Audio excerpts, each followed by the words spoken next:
আসসালামু আলাইকুম। বার্তা নির্যাসে সবাইকে স্বাগতম। রাশিয়া চীন সম্পর্ক সর্বোচ্চ স্তরে পৌঁছেছে পুতিন।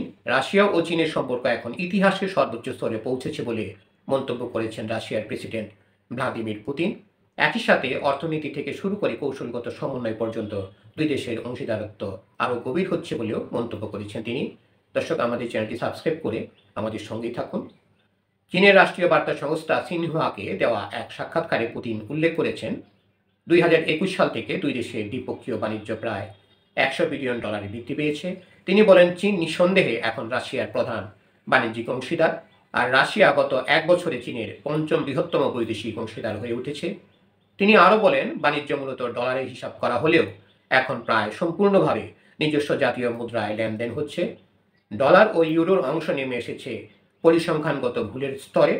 পুতিন জানান, চীনের তেল ও গ্যাসের শীর্ষ সরবরাহকারী রাশিয়া 2019 সালে কার্যক্রম শুরু করার পর থেকে পাওয়ার অফ সাইবেরিয়া পাইপলাইনের মাধ্যমে মোট গ্যাস সরবরাহ 100 বিলিয়ন ঘনমিটার ছাড়িয়ে গেছে।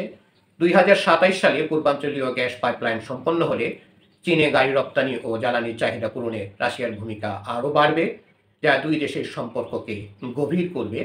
অর্থনীতির বাইরেও পুতিন কৌশলগত সমন্বয়ের উপর জোর দেন এবং রাশিয়া চীন সহযোগিতাকে বিশ্ব রাজনীতিতে একটি গুরুত্বপূর্ণ বিষয় বলে অভিহিত করেন। জাতিসংঘ ও group of friends in defence of the UN charter এ দুই দেশের যৌথ কাজকে তিনি গ্লোবাল সাউথকে শক্তিশালী করার প্ল্যাটফর্ম হিসাবে উল্লেখ করেন। রুশ প্রেসিডেন্ট পশ্চিমা নিষেধাজ্ঞাকে বৈষম্যমূলক আখ্যা দিয়ে আন্তর্জাতিক মুদ্রা তহবিল ও বিশ্বব্যাংকের সংস্কারের আহ্বান জানান। তিনি বেইজিংয়ের সাথে এমন একটি নতুন আর্থিক ব্যবস্থা গড়ে তোলার কথা বললেন, যা হবে ন্যায্য, উন্মুক্ত ও নব্য উপনিবেশবাদী উদ্দেশ্যের ঊর্ধ্বে। চীনের প্রেসিডেন্ট শি জিনপিং এর আমন্ত্রণে আজ রোববার থেকে পুতিনের 4 দিনের সফর শুরু হবে। তিনি প্রথমে তিয়ানজিনে সাংহাই সহযোগিতা সংস্থার শীর্ষ সম্মেলনে যোগ দেবেন। এরপর সামরিকবাদী জাপানের বিরুদ্ধে বিজয়ের 80তম বার্ষিকী ও দ্বিতীয় বিশ্বযুদ্ধের সমাপ্তির স্মরণে বেইজিংয়ে যাবেন। ধন্যবাদ সবাইকে আমাদের সাথে থাকার জন্য। আমাদের পরবর্তী খবর পেতে আমাদের চ্যানেলটি সাবস্ক্রাইব করে আমাদের সঙ্গেই থাকুন।